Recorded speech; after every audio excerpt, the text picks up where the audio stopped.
Okay, so we're starting Leviticus. Going to dedicate the whole month to Leviticus. I know all you guys are super excited about it. Super excited about it. Moment of truth. Has anyone actually read the book of Leviticus in its entirety within the last 5 years? We still have one or two hands. That's all right. Well, good. You have your little outline in front of you. I want to go through just some very broad information, and then I want to talk about why in the world we're dedicating an entire month to Leviticus. Especially July. Well, we're dedicating July because it comes after June. It's as simple as that. Author, who wrote it? And that's just going to be the canned answer for the next couple of months. Who's he writing it to? Israel. But when? Remember in that section of the books of Moses, Genesis through Deuteronomy, we're dealing with two different generations, right? So who is he writing to? The first generation that came up out of Egypt, or the second generation that's going to enter the land? Second. We have an audible third generation. That is not an option. That first generation. This is written shortly after Exodus, shortly after leaving Sinai. This is within about a year of the Exodus. So we're smack dab in the middle of the 15th century BC.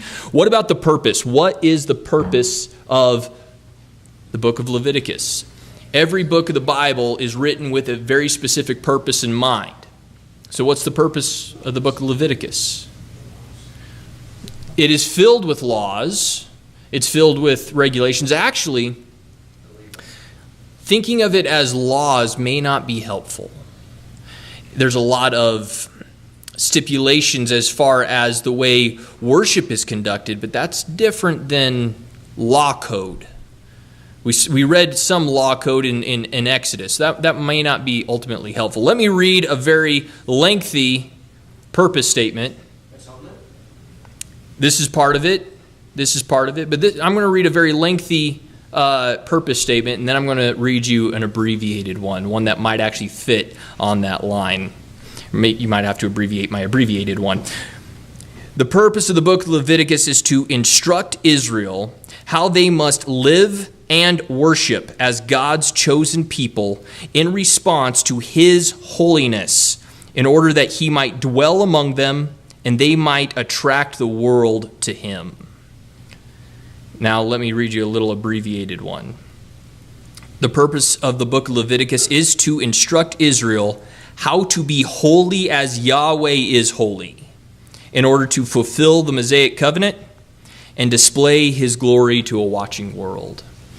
It is to instruct them how to be holy as He is holy. If you want to read through the book of Leviticus, do it with a pen in hand or a pencil, and underline every time you read the phrase, I am Yahweh, or I am the Lord, or I am holy.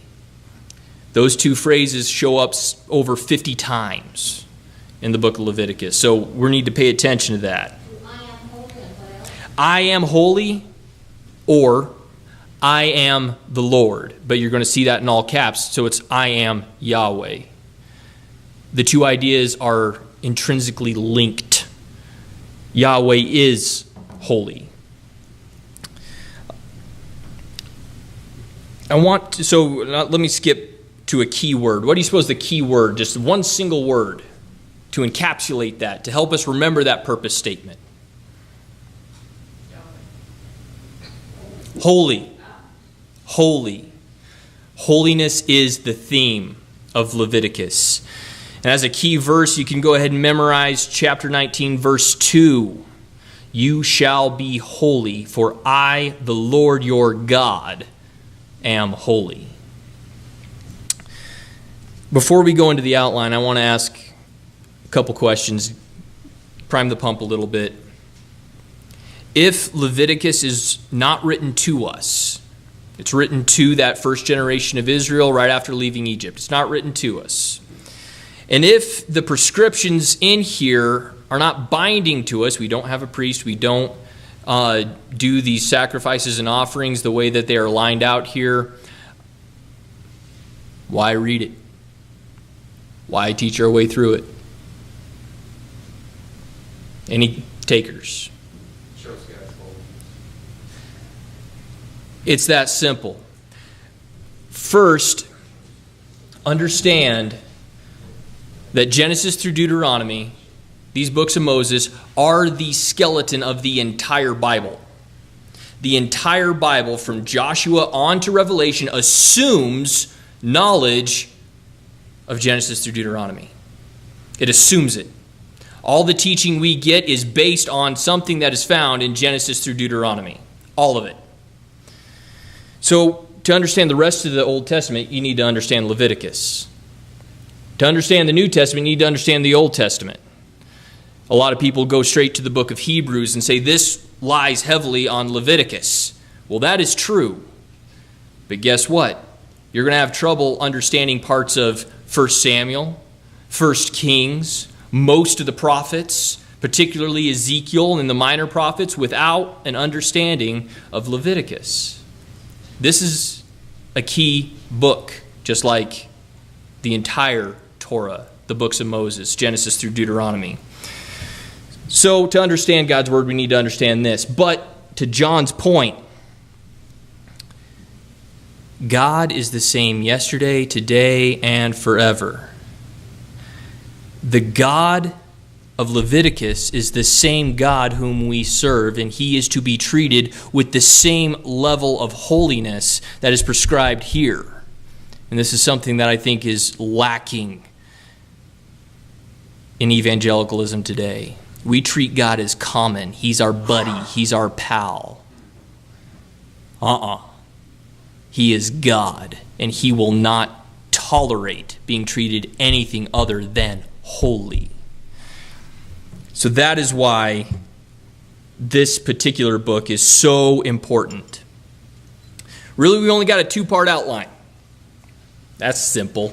Oh, by the way, there's also only 27 chapters. So half the length of Genesis and considerably less than Exodus. We're only dealing with 27 chapters. That means we have an opportunity to really pick our way through it. We're not going to go through it all tonight, but as we work our way through the month, we're dealing with a little bit smaller portions, and we can really dive in and seek to understand. So I think this is going to be a good time to get a nice warm and fuzzy about Leviticus. First part of our outline, really just 2 parts. The first part we're going to call the way to God through appropriate worship, chapters 1 through 16. Chapters 1 through 16 are all about worship, how it is prescribed, how it is conducted. This is how you approach a holy God through appropriate worship. The second bullet point, the second half, chapters 17 through 27, is the walk with God through obedient lifestyle. If we want to put it in today's terms, this is how you approach God, and this is how you live as a redeemed child of God. Real practical. Real practical. So let's go ahead and look at that first bullet point, appropriate worship. If you look at chapters 1 through 7, you're going to see 5 different offerings or sacrifices that are prescribed. We have a burnt offering, a grain offering, a peace offering, a sin offering, and a guilt offering. Now, understand that those first 3, chapters 1 through 3, do not deal with sin. We have kind of a misconception about offerings. Any time that you're taking a critter to the altar and it dies and you burn them up to the Lord and it's a soothing aroma, it's always to deal with sin and atonement, right? Wrong. These first 3 are worship acts. This is how we worship our God. Only the last 2, the sin offering and the guilt offering, deal with atonement, deal with paying the price of sin, which is death. This is extremely helpful when we get to areas like Ezekiel, and we see in the millennial kingdom that there is a temple and there is going to be daily sacrifices in the temple. And we're like, whoa, whoa, whoa, whoa, whoa. Christ fulfilled sin's penalty, right? Why are we doing this? Well, out of the 5 prescribed offerings, only 2 of them are dealing with sin. The rest are worshipful acts. This is how we express our thanks for what God has done. This is how we express His providence for us. A lot of these offerings, you're gathering your family and you're going to the temple and you are expressing your thanks and gratitude for what God has done, and you're basically having a barbecue. The priest gets his share, Yahweh gets his share, and the rest you share with those around you. This is an act of worship. Barbecue is part of worship. But anyways, I also want you to notice in all of these, when it's a bull or a goat or a lamb, or if you're poor and you have to offer a turtle dove, who kills it? No. The worshiper. The worshiper.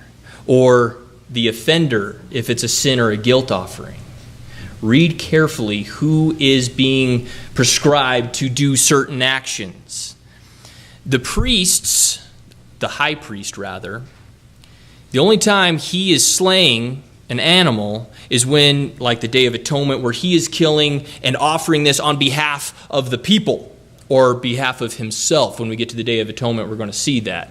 The worshiper is the one that puts the knife to that critter.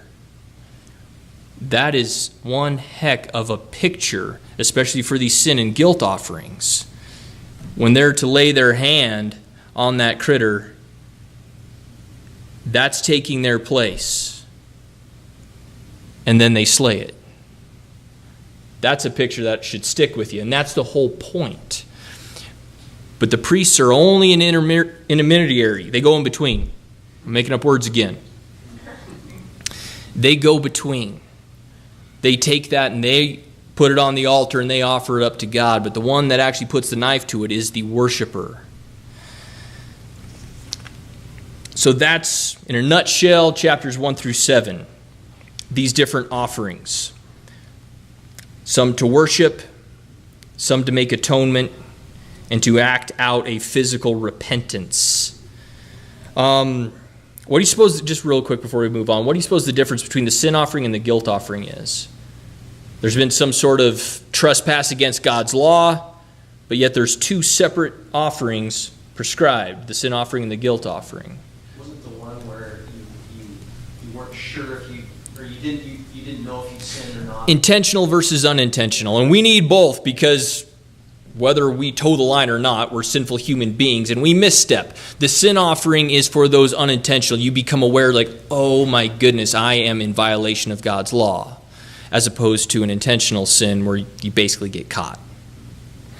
That's the difference. Moving on in this appropriate worship. Like we said, chapters 1 through 7 have these offerings. This is how you worship. This is how you repent. This is how you make atonement. And then it goes on to how you're going to consecrate this place of worship and how you're going to consecrate, make holy, make separate the people that are going in between for you, the priesthood. In chapter 9, we have Aaron making the very first official sacrifice to atone for the people, to consecrate the tabernacle, which has just newly been constructed and erected. This is brand new, a new beginning for God's chosen people. And what do we have in chapter 10? What immediately follows this? There you go. I heard some mumbling, but I'm deaf as a post. So, Nadab and Abihu offering strange fire. What exactly did they do wrong? What does that mean, offering strange fire? I've heard that they were actually drawing attention to themselves. I don't know. Could be. There's also evidence that the point, the point is that they decided to approach God on their own terms. Whether their mixture of incense was not what God had prescribed, whether they came, there's some evidence in there that they might have actually been drunk when they did it. Maybe. But what we know for sure is that they did not approach God the way He prescribed Him. He is holy. We approach Him on His terms, not our own. And they were consumed with fire in an instant for it. A great object lesson for all Israel. And this is, keep in mind the context, this is right after the whole tabernacle/temple method of worship is brand spanking new. And you have two priests get consumed like that. I'm not going through this step by step. I'm just kind of hitting the highlights. Chapter 16, we have the Day of Atonement. Now, what is so special or particular about this one day of the year, this Day of Atonement in chapter 16? All of these offerings and sacrifices are basically going not round the clock, but every day. This is an all-day activity, this is going on all the time. But there's two parts of this tabernacle, this tent, which will later be the temple, right? So outside, it'd be great if I was really on the ball, Johnny, on the spot. I might have had something for you to look at. Outside the tent, you have that bronze altar. This is what those animals are being offered up on. Right next to it, you have a big laver, water to wash, ceremonial cleansing. And then you go inside the tent. You have the table of showbread on one side. You have the lampstand on the other side. And then right in front of you, you have a smaller altar, which is where the incense is burned. But what's behind that? The Holy of Holies, right?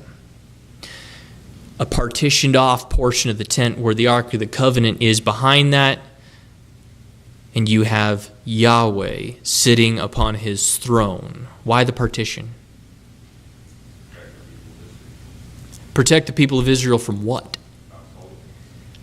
Protect the people from God. Holiness and sinfulness don't mix. Just ask Nadab and Abihu. But once a year, this one day in the year, the high priest, after he makes atonement for himself, is able to approach God on behalf of the people. That's what's so particular about this one day. He takes a bull to make atonement for himself and for his family. And he takes 2 goats. One's going to die. One's going to let go. There's lots he casts to decide which goat gets slaughtered. He makes atonement with that one goat that is slaughtered for the people. And then on the goat that is to be released, he confesses the sins of the nation. And don't you know that took a while?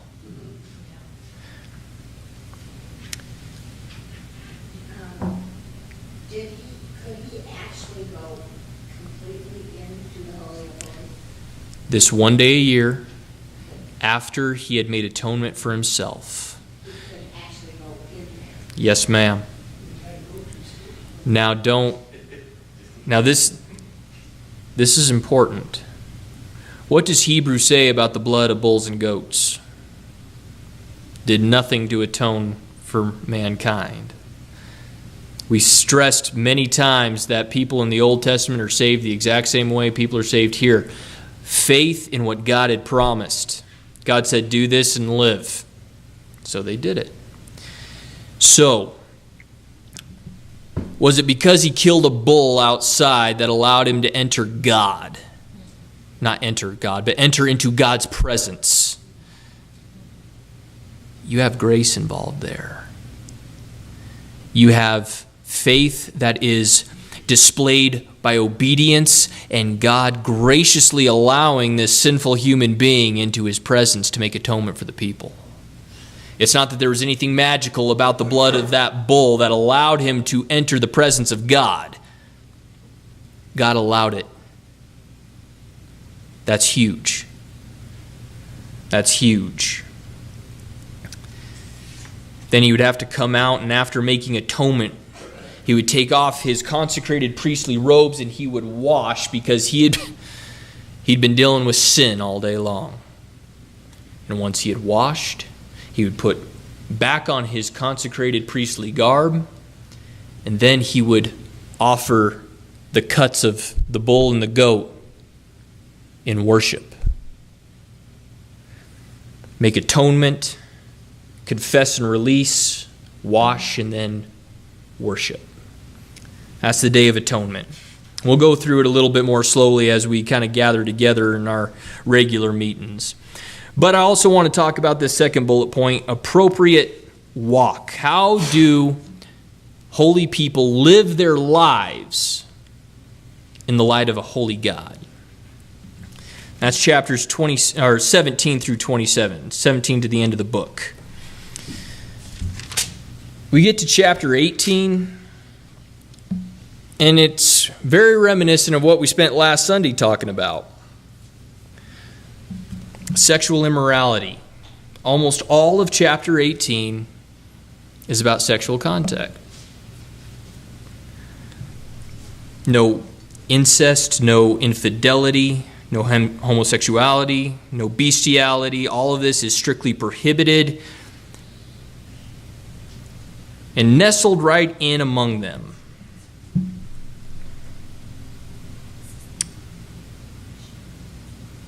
I want you to find chapter 18, verse 21.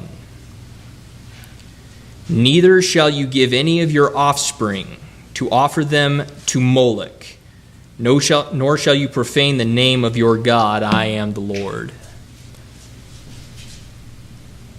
Any of you done any reading or understanding of what that is describing? Do you know who Moloch was?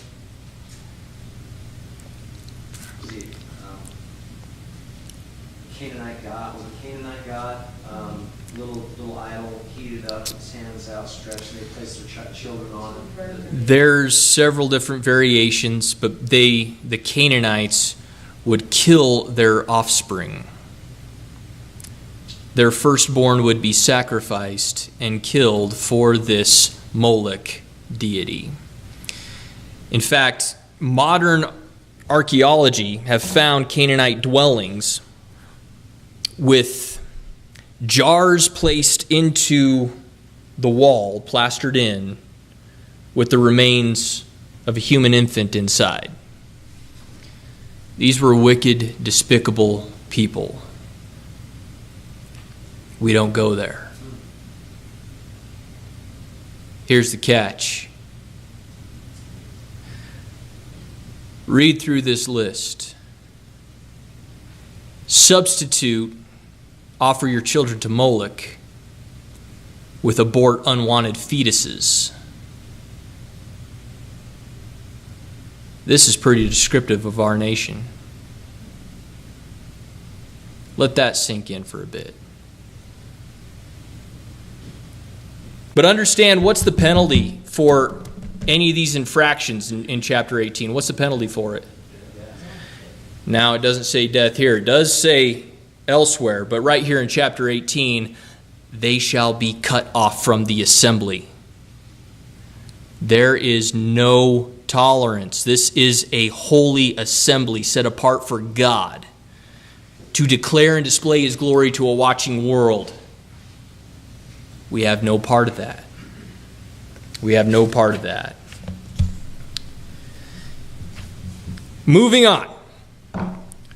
Chapter 23. Like I said, I'm just hitting the highlights here. We're going to go through a little bit more fine-tooth combed in later times. We have 7 feasts to the Lord described in chapter 23. We have the Passover, the Feast of Unleavened Bread, the Feast of First Fruits, the Feast of Pentecost, the Feast of Trumpets, the Day of Atonement, and the Feast of Booths. We're going to go through there a little bit more fine-tooth combed in later events. But understand, look at the timing of all this. Some of them are grouped together. The first two, Passover and Unleavened Bread, those are just a day apart. That's in the first month. The First Fruits and Pentecost is 50 days after First Fruits, and First Fruits is dependent upon when those First Fruits come about. We can't put a date on it because we're waiting for the land to produce. And then we bring that offering to the Lord. And then 50 days after that, we have Pentecost. And then the Trumpets, Day of Atonement, and Feast of Booths are also all in the same month. They're lumped together. There's significance in that, and we'll bring that out. But just understand that in this section, this way of life, how God's people are to live in relation with His holiness, we have a segregation from sin at the front point, right? You're not this, but there's worship involved, and it's throughout the year. There are multiple times when we are coming together as a nation and we are worshiping the Lord. And each one of these feasts has a slightly different nuance, a slightly different focus. But it's all around worshiping our God, coming together and worshiping our God. Then towards the end, we have a couple of celebrations that aren't annual. Every 7th year is a sabbatical year. You're going to work your land, you're going to produce your crops for 6 years, but every 7th year, you don't hitch up your plow. The land will take care of itself. You're going to eat whatever comes up out of your field, whether you do anything or not. Why? What's the point of that? There is a link with creation. Trust that God is going to provide. And now, what's God's provision dependent upon? Obedience, which is faith worked out in action, right? Did the land produce in the garden? You bet. You bet. If you obey me, if you live out this faith that you claim, I'm going to take care of you. And every 7th year, you're going to see how much. You're not even going to work your plow. You're not going to plant your fields, and yet you're not going to go hungry. I'm going to take care of you just the way I took care of Adam in the garden. There is garden symbolism here. There is garden, I don't want to say symbolism, reminiscence. That's better. That's better. But then there's the year of Jubilee. Every 50 years, every 7th year of Sabbaths. So that's 49 years, but it's going to start pretty late in the year. Right after the Day of the Atonement. So it starts in the 7th month of the 49th year. So it's about every 50 years. There's a year of Jubilee. Now what's all entailed in that? It is a Sabbath year, so you're not hitching your plow. You're leaving the land to rest. But there's more to it than that. When they entered the land, every family had their own portion of land. Right? Everyone got their own portion. But due to unforeseen financial distress or what have you, that land might change hands. Well, every 50 years it goes back to whoever was supposed to get that. This is when slaves would be released. We have redemption being a huge theme in this year of Jubilee. Redemption. And it is ended in worship. If you look through those verses, you're going to see provision, you're going to see redemption, and you're going to see worship. So how does the book end? There's 27 chapters. Look at chapter 26. It ends with an ultimatum. Obey or don't. What happens with obedience? Yes. Obey equals blessing. And now, just to drive the point home, when we say obey, we're not talking about just these are the rules, so follow them. What is obedience? What is that physically showing? Love for God. Faith. We are saved by faith alone. Obedience equals faith. Faith acted out is obedience. We believe that God is going to do precisely what he promised to do, so we're going to obey. Why would we even consider plowing up our fields that 7th year? We know God's going to provide. Why would we even consider entering into all sorts of cultic worship and false gods? We know God is God. That's ludicrous.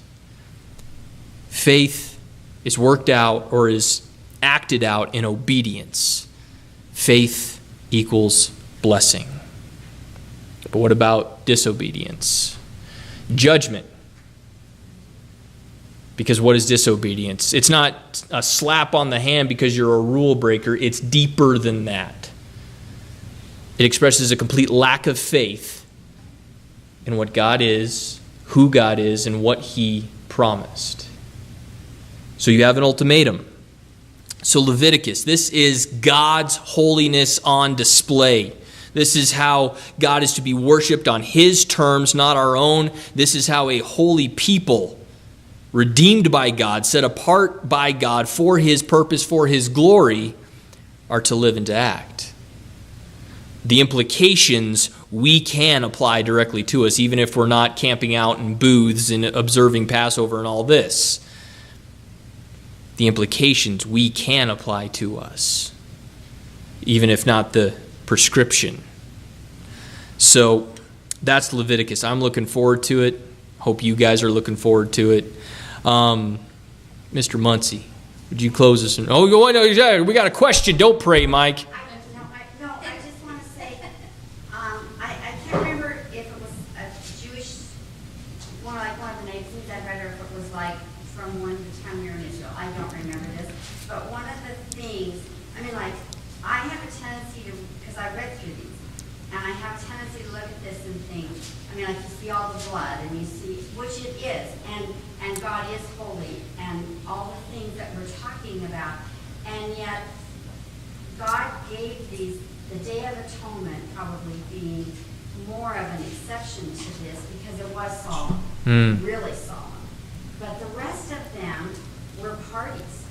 Really and truly, God wanted his, going back to the Westminster Confession of Faith, what is the chief end of man? The chief end of man is to worship God and to enjoy him forever. Not just that we, God wants us to find delight in him. Am I putting this so? No, I think that you are hitting the nail on the head. Yes, there is a somberness when we're dealing with sin. This is a serious issue, but there's so much more to Leviticus than that. Yeah, and that's what we need to see. Absolutely. Is if we are obedient, if we can see how much God loves us, we can just enjoy him. And yes, our faith should flow from that. Maybe this doesn't make sense to me, but God said it. So as crazy as this may sound, or as crazy as it may look to people around me, it's like I said, it's not an issue because God. Why would we even consider doing else? And just imagine the impact that would have on the surrounding nations. When they're telling, all year long, I didn't see a single farmer in their field, and there's not an empty pot in their villages. What is up with that? Displaying God's glory to the nations. They are having a good time without indulging in all kinds of perverse sexual acts and blah, blah, blah, too, Absolutely. Which those other religions around them, that's what they consisted of. Absolutely. Going once. Going twice. Saw the Waltons brought pizzas, so. Mike, would you close us in prayer, please?